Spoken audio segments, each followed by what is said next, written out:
नमस्कार, बागलकोटेस किचनमध्ये आपले स्वागत आहे। आज आपण पाहणार आहोत अंड्याचा बेस केक। याच्यावर तुम्ही कशाही पद्धतीचा आयसिंग करू शकता। तर त्याच्यासाठी आज आपण पाहत आहोत अंड्याचा बेस केक।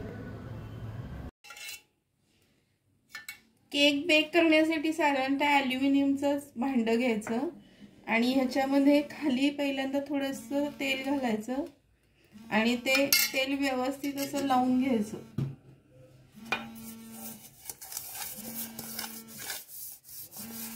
कुठेही राहिलं नाही पाहिजे।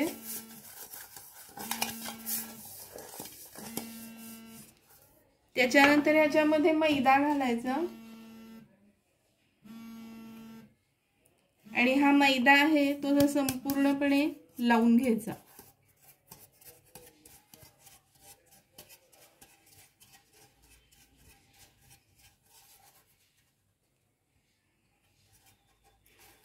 खाली असा थोडासा उरला तरी चालतो, त्याचा असा छान टेक्स्चर येतं।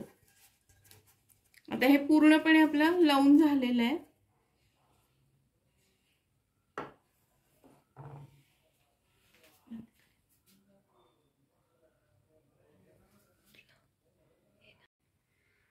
आपल्या बेस केक साठी लागणारे जे साहित्य आहे ते आपण साधारण ह्या बाउलनी आपण प्रमाण घेतलेलं आहे। तर त्याच्यासाठी आपण पहिला सगळ्यात म्हणजे हा पूर्ण असा भरून मैदा घेतलाय, त्याला पाऊण साखर घ्यायची, 2 अंडी आणि पाऊण कपच पुन्हा रिफाइंड ऑइल घ्यायचं। तुम्ही याला वनस्पती तूप किंवा मार्गारीन वगैरे घेतलं तरी सुद्धा चालतं। त्याच्यानंतर ह्याला हा आपला बरोबर 1 चमचा जो आहे तेवढी बेकिंग पावडर घ्यायची आणि ह्या व्हॅनिला इसेन्स घ्यायचा 1 टोपणभर। हे एवढं सगळं साहित्य लागतं बेस केक बनवण्यासाठी। आता सर्वप्रथम केक करायला सुरुवात करताना काय करायचं, तर हा जो मैदा आहे हा मैदा आपण आपली नेहमीची पीठ चाळायची जी चाळणी आहे त्याच्यामध्ये घालून घ्यायचा आणि त्याच्यानंतर त्याच्यात हा 1 चमचा बेकिंग पावडर जी आहे तर ती घालायची आणि चाळायला सुरू करायचं। हे चाळणं पण फार महत्त्वाचं आहे केकला। याच्यामध्ये आपण ही हवा भरत असतो थोडेफार प्रमाणामध्ये आणि नंतर चाळलेला मैदा अजिबात हलवायचा नाही। असं 3 वेळेला आपण चाळून घ्यायचं। हे एकदा चाळून झालेलं आहे। आता हे पुन्हा दुसऱ्यांदा चाळून घेऊया।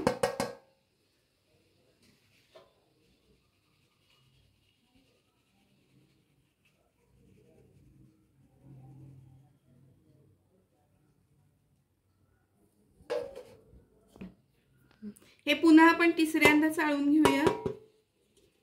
हे 3 वेळा चाळून घेतलं की हा मैदा अजिबात हलवायचा नाही, तो बाजूला ठेवून घ्यायचा।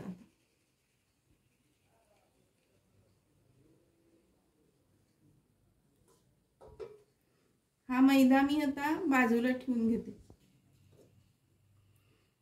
पुढची स्टेप म्हणजे अंड फोडून घ्यायचं।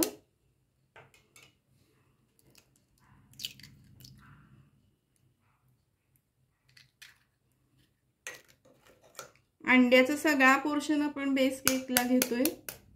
तुम्ही हे मिक्सर मधनं सुद्धा काढू शकता। मी इथे हे दाखवण्यासाठी आपण ह्यानी फेटून घेऊया। फेटताना हे कायम एकाच डिरेक्शन मध्ये ठेवायचं।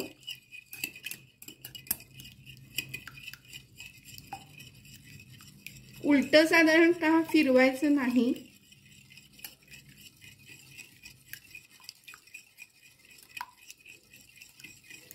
हा पिवळेपणा जो दिसतोय तो पूर्ण असं साधारणतः पांढरट दिसायला लागलं की हे फेटून झालं असं समजायचं।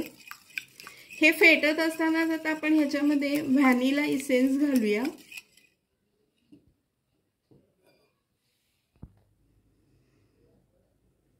ह्यात मी हे व्हॅनिला इसेन्स घालून घेतलंय 1 टोपण। आता हे फेटत राहायचं। पूर्ण बबल्स झाले की झालं असं समजायचं। आणि समजा जर तुम्ही लोणी किंवा मार्गारीन बरोबर करत असाल तर त्यावेळेला ताटात किंवा ह्याच्यामध्ये आधी साखर आणि ते फेटून घ्यायचं आपण हे तेलाबरोबर, रिफाईंड तेलाबरोबर करतोय, त्याच्यामुळे आधी अंड फेटून घेतलं तरी सुद्धा चालतं. आता हे खूप फेटून झालेलं आहे.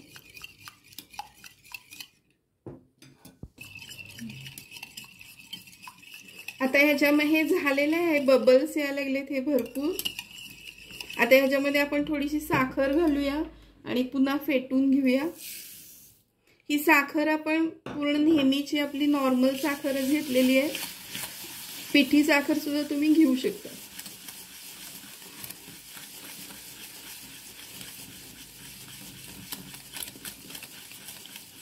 आता ऑइल घालून घ्यायचंय.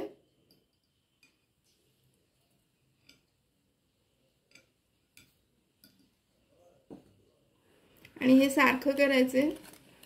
मी तुम्हाला एक पुन्हा प्रमाण सांगते. तुमचा जो काही बाउल असेल तो एक पूर्ण असा भरपूर भरून मैदा, त्याचा पाऊण बाउल साखर आणि पाऊण बाउल रिफाइंड ऑइल असं प्रमाण घ्यायचं आणि त्याला 1 चमचा बेकिंग पावडर घालायची.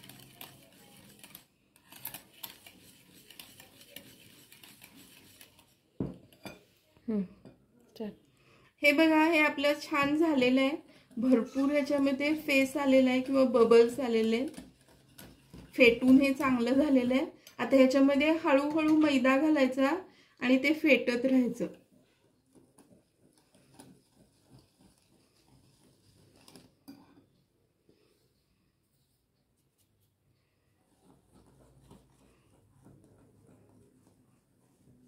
ह्याच्यामध्ये कधीही दिशा किंवा डिरेक्शन बदलायचं नाही. एकाच डिरेक्शन मध्ये हे फिरवत राहायचं. ही ह्याच्यामध्ये सगळ्यात मोठी टीप आहे.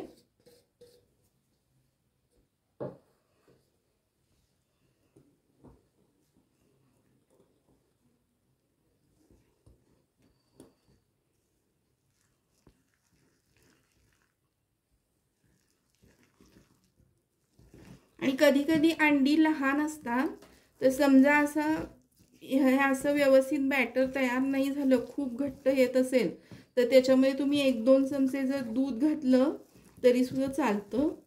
हे बघा, हे कसं घट्ट होऊन आलंय. असंच घट्ट व्हायला पाहिजे. फार पण पातळ होऊन उपयोग नाही, पण फारही घट्ट होऊन उपयोग नाही.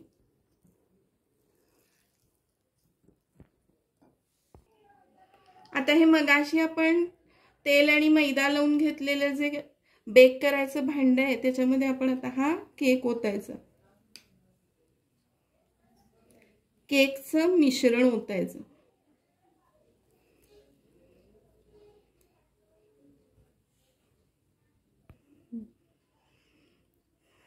हे केकचं मिश्रण आपण याच्यात पूर्ण घालून घेतलंय, पण हा केक फुगतो. त्याच्यामुळे काय करायचं, असं चमच्यानी एक लेवल नाही ठेवायची, मध्ये असा खड्डा करून घ्यायचा.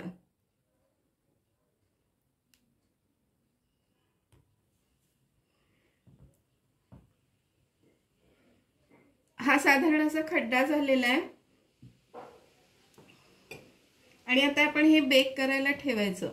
आता बेक करण्यासाठी आपण ओव्हन न वापरता आपल्या घरातलंच गोष्ट वापरणार आहे. हा जाड असा कुकर घ्यायचा.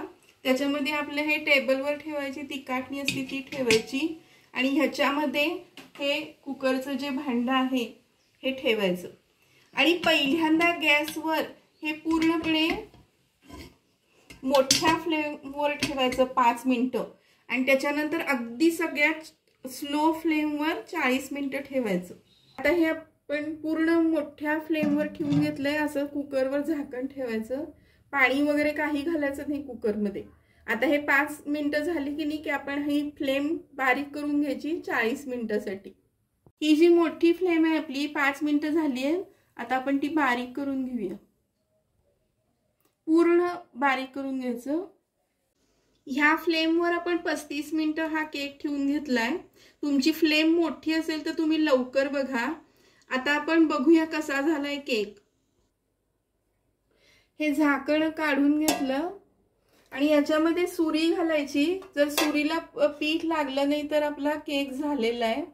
तर सुरी घालताना असं हाताला फडकं बांधा, कारण खूप गरम हवा येते.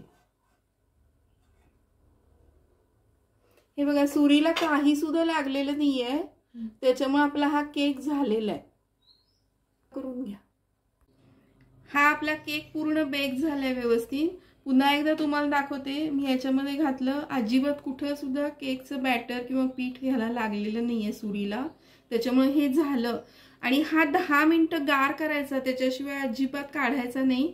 नंतर 10 मिनिटं झाल्यानंतर हा सुटून जरी आलेला असला तरी सुरीने असं संपूर्ण असं गोल फिरवून घ्यायचं, म्हणजे तो केक व्यवस्थित निघतो. कुठे थोडासा चिकटला असेल, हे झालं असेल, हे पूर्ण फिरवून घेतले आपण असं. आता हे आपण या प्लेटमध्ये ह्याला हे करून काढून घेऊया.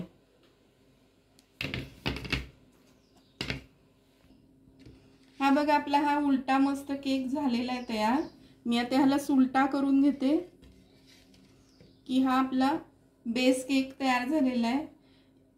म्हणजे नुसतं ह्याच्यामध्ये पीठ आहे. जर तुम्हाला ह्याच्यात ड्रायफ्रुट्स घालायचे असतील, फ्रूट्स घालायचे असतील, तसे तुम्ही त्याच्यामध्ये आपापली व्हेरिएशन्स करू शकता. पण हा असा बेसिक केक आपला तयार झालेला आहे. याला मी आयसिंग करणार नाहीये, कारण हा असा घरगुतीच तुम्हाला दाखवलेला आहे. म्हणून आपण याच्यावर थोडेसे असं चेरीज घालून घेऊ, जेणेकरून तो छान दिसेल.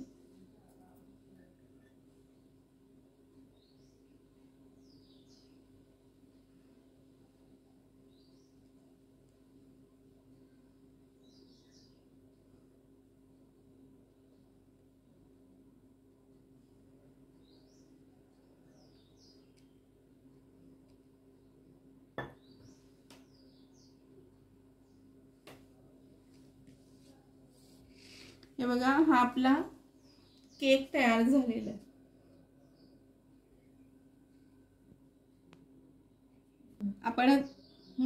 आपण हे आता कापून घेऊया.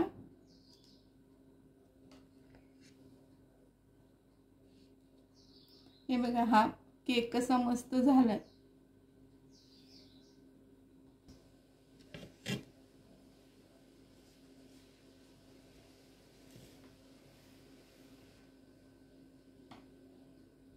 रेसिपी बघितल्याबद्दल धन्यवाद. चॅनल अजून सबस्क्राईब केलं नसेल तर सबस्क्राईब करा. आवडलं असेल तर लाईक करा, मित्रांना शेअर करा. रेसिपी पाहिल्याबद्दल धन्यवाद.